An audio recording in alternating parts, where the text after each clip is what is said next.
And now I'll turn it over to Jake King to talk about the things you need to know about securing your things. Let's hear about those things. How are we all doing? Great to be here. Great to see everyone virtually. That is. I'm Jake, and I'll be doing a presentation today and sharing some of the things that I've learned over the last, goodness knows, 15 years, 12 to 15 years being in InfoSec and working with DevOps folks really, really closely. And I'm coming at this from a pretty interesting position. I've spent quite a bit of my career learning a lot about securing systems, specifically in the cloud, with a really interesting twist to that I've spent a lot of that time building security software in different ways. And I'm currently building security software at a company called Elastic, the creators of Elasticsearch. And we're working on really trying to improve the ability for folks to secure workloads and the things that they see in their environments, the things that are going on within their systems. And fundamentally, a lot of that comes from a place of trying to demystify and decomplexify the challenges around understanding what you've got to do when you're getting into security and trying to secure workloads. So I always kind of start sessions that I share with who this is for, and this is a talk really for folks that might be on a small team and responsible for security within their organization, but also they might have just you might have just been often handed security tasks just because you're the person that's in charge of the tech. You might be working with the small InfoSec team and you want to understand a little bit about how they plan and what they do, but also what they might be struggling with. And you might just have an interest in figuring out why InfoSec is something interesting. And I'll say this today, many of you that are listening and watching these sessions have a lot in mind already when it comes to security. I like to think my background started in infrastructure and moved into security. And I've seen many people kind of take that journey. So today you'll get a couple of things from the session. Hopefully you'll be able to better understand a few of the core security concepts and why they're important to consider within your environment, the kind of things that are going on within your infrastructure. You'll see some examples of common mistakes, and I like to lead with example here. I'll talk through some mistakes that I've made and mistakes that folks have made around me. But really how you can also avoid them. And then hopefully you'll take home some resources. I've tried to keep these resources super accessible. I'll be linking them in the slides in the deck, and I'm more than happy to put them in Discord or in the Twitch chat if we need to. But they should be pretty easy resources to find if you're interested in learning a little bit more. So, I love to kind of talk about security in a pretty basic way. Security begins with the CIA. Not really this CIA though, a slightly different CIA, the CIA Triad, and this is something that many security folks will talk about when they're building infrastructure plans, when they're designing a security program, or they're looking at a way to address an incident. So there's three key components to the Triad: confidentiality, integrity, and availability. And within a lot of DevOps circles and a lot of folks that I talk to, availability kind of seems to be the pillar of security that they understand. Our application's down because we're getting 1 million requests a second, or we've integrated TLS to improve the integrity of the content that we're sharing to our customers, or we've added encryption to a database through confidentiality. And so these three kind of core columns, lead into something pretty exciting, which is you're probably already doing a lot, even without thinking about it. Security is so ingrained in so many of the things that we do today that many of the concepts that you learn when responding to an incident, or listening to an incident, reading about something that's gone on in the community or with our peers, there's a lot of things in place already, and demystifying a lot of this really begins with some good news. there's a ton of stuff out there for us to look at. Amazing resources, so many tools, and what I would refer to as a really rich security community of folks that are scanning resources on Git to make sure credentials that are present in repos are scrubbed, and scans of the internet that look for vulnerable applications and inform folks. But also on the complete opposite side of that, where individuals that take part in bug bounty competitions and kind of bug bounty work spend a lot of time trying to notify folks about challenges or problems within their infrastructure. But the bad news about that is, complexity is really here. When we think about security in general, systems with a lot of complexity are inherently a little more, susceptible to compromise. They're a little bit more susceptible to different forms of attack. A really great example of this is the Conti group that's, kind of under hunt now by many federal organizations across the US, across the world. And fundamentally, it's a ransomware as a service group that targets many different organizations that have made a mistake in configuring their endpoint security. So the security of the endpoints that are in their environment. And because a lot of these systems are complex, there's a ton of options. There's a lot of security solutions that are out there. We're making mistakes, and adversaries are able to take advantage of those mistakes in a much faster way.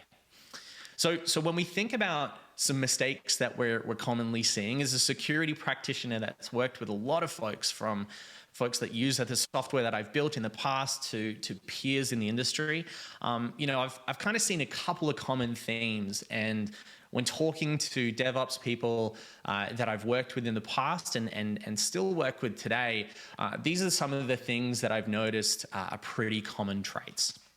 So the first thing that I've noticed is a bit of a failure to plan. And planning when it comes to security is such a critical component of being able to not only understand where you've got risk and where things lie within your environment, but more so what you're trying to secure, where the risks are in your organization, the kind of systems that we're building, or even the projects that you're deploying. And how to actually respond if something goes wrong. We've all been in a situation, or many of us have been in a situation, where we've received a notice about password breach that an account that we have is involved in. You've got a credential leaked on the dark web. There's a million different things that are out there, and immediately a lot of thoughts go through our mind of what to do next and how to do it. The challenge with incidents, especially with cybersecurity incidents, is many of them don't occur within 10 a.m. on a Tuesday when we've just had our first cup of coffee and we're feeling charged for the week. Where we're seeing these things happen at 2 o'clock in the morning when we don't know who owns the system and something might have gone wrong. So when you start thinking about planning around security, there's a ton of common scenarios that you can think through. Hey, have we received a phishing email? Have we leaked a credential? What if there's a piece of software that's out of date within an environment that we manage and run? There's a lot of things that we can do to plan, but one of the things that I absolutely love, and I still reference it today in a lot of the material that I see out there, is the DevOps security checklist. It was made by Screen before they were acquired by Datadog. And it's still a valuable resource when it comes to understanding kind of where security risks actually are. Gives you a good overview of some of the things that are out there today that might be worth considering. And many of these things are low-hanging fruit. Many of the conversations we've been having over the past few years is security doesn't always need to be the advanced persistent threat actor coming at your team, your organization, your project. It can be, a fly-by-night credential stuffing attack that tries a bunch of different passwords. But really, a lot of this, will get you curious about where security risks lie within your infrastructure, the things that you've deployed. And once you've got an understanding of some of the things that are out there, you can start to what's called threat model. And threat modeling is a concept within cybersecurity that effectively allows you to analyze risk and determine where risk is when it contrasts to known and quantifiable values in your environment. So we've got a risk of 1 or a risk of 10 to certain different items that are out there. And OWASP, a great group that's been spending a ton of time focusing on AppSec, has released a ton of different programs through their cheat sheet series. This is an entire project. It's on GitHub. It's super easy to access. There will be a link in the slides as well for those that are curious, but a quick search will find you a lot of resources here. And a lot of these things will tie to guides as to how to threat model and how to understand risks within your environment. Threat modeling doesn't need to be something that's super complex either. When I was fresh as a security engineer graduating, I spent the first few weeks within the first organization I worked at just experiencing, talking to other security folks and engineers about where risks were in their infrastructure. And we would tabletop these things and make it a lot of fun and hypothesize about where things might go wrong if we were looking at an environment. And finally, when you are looking at different ways to analyze risk, you've got to look at how to respond. And over the last few years, I've spent a lot of time on that response portion of security. Something's gone wrong, and what do we do next? And one of the best guides I've come across in the last few years is the CSA's Cloud Incident Response Framework. There's a quick guide and there's a verbose guide, and I'd recommend for those that are just getting into this and trying to dip their toes into the water of security and understanding security better, to check out that quick guide. It's really wonderful to see the kind of things that are predetermined in here, common scenarios and things that might go wrong, but also just kind of baselines as to what to get worried about and when to notify people. One of the big challenges that I often come across when talking to teams is when to tell an organization, when to tell the police something's gone wrong, and when to work with private industry to better determine risk. And that kind of leads really nicely into one of the second failures that I've kind of commonly seen, and something that many of you may be familiar with, which is ownership. Ownership of the systems that are in place, ownership of the tools that are in the environment, ownership of even the response systems or even the logging. When it comes to securing systems, understanding who owns what is one of the biggest challenges security folks tend to deal with. When we're looking at ways that an environment is broken up and defined and owned by different individuals, even systems that you've previously maintained and managed diverge. And when this happens, ownership is kind of a little bit murky. And when we're trying to respond at 2 a.m., it's really challenging to give everyone a phone call and say, hey, who's behind the wheel here? Who's controlling the system? Who's got admin access? But on the inverse of that admin access may have just been something that's been left by the wayside. And a lot of the challenges that we find when trying to respond to incidences or really trying to understand where an incident may have gone wrong is, really where that line of ownership has changed. And there's a really common scenario that I talk about often with a lot of the security folks that I work with, even today. And that's a model called the shared responsibility model. Many of the pieces of software we use today are somewhat managed by a third party. And this is a really interesting concept that proves to be a little challenging when you're trying to deploy, say, a container managed as a service by a particular cloud service provider versus self-hosted Kubernetes infrastructure that you've managed yourself and you've got deployed into a data center. A couple of folks this year have talked about the notion of the difference between data center, traditional workload, and modern cloud workloads. And really understanding where that trust line separates is going to really set you up for success or failure when responding to an incident. One of the things that I've seen really commonly is platform as a service or infrastructure as a service challenges. We're getting DDoSed. It's a problem. Do we talk to a cloud service provider? Do we talk to a third-party vendor? Where do we go? And understanding the shared responsibility model, specifically when it comes to the services that we run, will give you a far greater idea of where you can start to improve things. The next thing that I've noticed is a big challenge of actually the prior two items that I've brought up as issues is no logs. I work for Elastic. We build Elasticsearch. This is something we see a lot when people come to try our software. We're not logging enough, or we're logging a little too much, and we want to talk about some of those challenges. You know, when you're getting into a security incident, when you think something might have gone wrong with your application because it's gone down or it's failed, the metrics start to look funny, we go and check the logs. But when it comes to security logs, often the defaults are just in place. If we check the audit log, hey, it's disappeared. There's no history of what's happening on these systems or servers. And so now we're kind of playing a game of catch up to try and figure out what may have actually gone wrong. And a lot of this is kind of tied up in this concept of defaults and really kind of not focusing enough on the kind of things that may be going on in your environment that might need a couple of tweaks. There is a ton of really common scenarios that often aren't covered by default logging standards. And I'll bring up an application use case just because often we work with engineers that have built a piece of software and want to understand why something's failing. Web request, database query, these kind of things. And we sometimes have rudimentary logging in place that can give us request logs or other things. And sometimes those can be really useful for analyzing a security incident, account takeover, for example. But when we think about extended logging, exploitation of something like Log4Shell, the pretty widespread vulnerability within some pretty popular Java libraries that was released earlier this year, many companies, many teams, many individuals managing systems did not have sufficient logging in place to understand where their risk was inherently placed.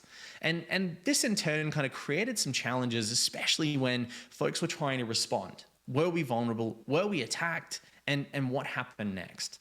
And so, when you get into logging and when you get into to scaling your application and building out the next set of infrastructure, strategies around logging are incredibly important. And many of these are pretty specific to the kind of application or environment you're running, so I haven't provided too many direct examples. But Elastic actually had some great guides on many different things that are kind of going on within the environments that you may be running. Kubernetes, for example. I've just spent a ton of time building out signatures and rules that are all open source and available on Git for these kind of detection strategies. But when you're logging, consider the amount of data you need to capture. Consider the problems that might be associated with that data capture, volume, cost. But also try to work out what kind of durations you may need to analyze the information or investigate what's going on. And one of the things that I think is really critical and very important for the kind of things that you may need to do in the near future is really understand how this will change over time. If our applications change it, if our services change, if the infrastructure underlying the services we deploy changes, our vendors change. Make sure you're revisiting this and going back and testing those theories and making sure you've got what you've got. And kind of lastly, on some of the issues that we see is kind of thinking it's all good. I'll call out the logging example as I just did. We've got enough logs. We've got plenty of information about what's going on within our infrastructure and our systems. When you think it's all good and when you think it's all right, sometimes those assumptions can cause you a lot of grief down the line. When you don't have enough logs or infrastructure or understanding about where something's gone wrong within your environment, it really creates this detachment from reality when we try to go and analyze the incident in the past. When we think about responding to an incident and, assuming that everything's fine, hey, we're really kind of stuck with this place of less information and less detail, and often a bigger problem to deal with. Has the adversary now had enough time to extract information from our databases? Have they learned about our internal systems beyond what we would be comfortable with anyone knowing? Or have they gained access to personal and private information that we now need to go and disclose as part of a breach disclosure process. When it comes to targeting, adversaries can spend very little time to get entry and then dwell for a long time. So assuming that a system may not have been impacted or an incident may have been one-off is one of those challenges. Making sure you've got the right logging, monitoring in place, but also the right incident response procedures in place to go and investigate an incident is really, really important. The CSA guide that I shared before is probably one of the perfect examples of having a look at how you can respond and what you can respond using. So I'll kind of summarize those 4 points before I kind of wrap up here for some questions. And when we think about these things, they seem pretty standard. You know, building a plan and understanding your ownership and making sure you keep that up to date, logging and capturing the right information, but also not always assuming that the breach hasn't happened. You know, these kind of things don't seem too complicated, and it's because they're not. When I work with DevOps folks and spend a lot of time, working and understanding the kind of systems they manage and the infrastructure they deploy, it's way more complicated than a lot of the security tasks that I have to do to follow up. But understanding the basics of security and really implementing the right solutions early on in the process can make your life a hell of a lot easier. So focus on your ideas, focus on the areas of risk and do it early. Make sure you build that plan around what you are trying to do, and you'll actually get a long way. Thank you for attending the session today. I really appreciate it. I wanted to thank the organizers of the event as well. This is a really awesome event that's done in a really cool way. So thank you so much, and I'm open to questions if you have any.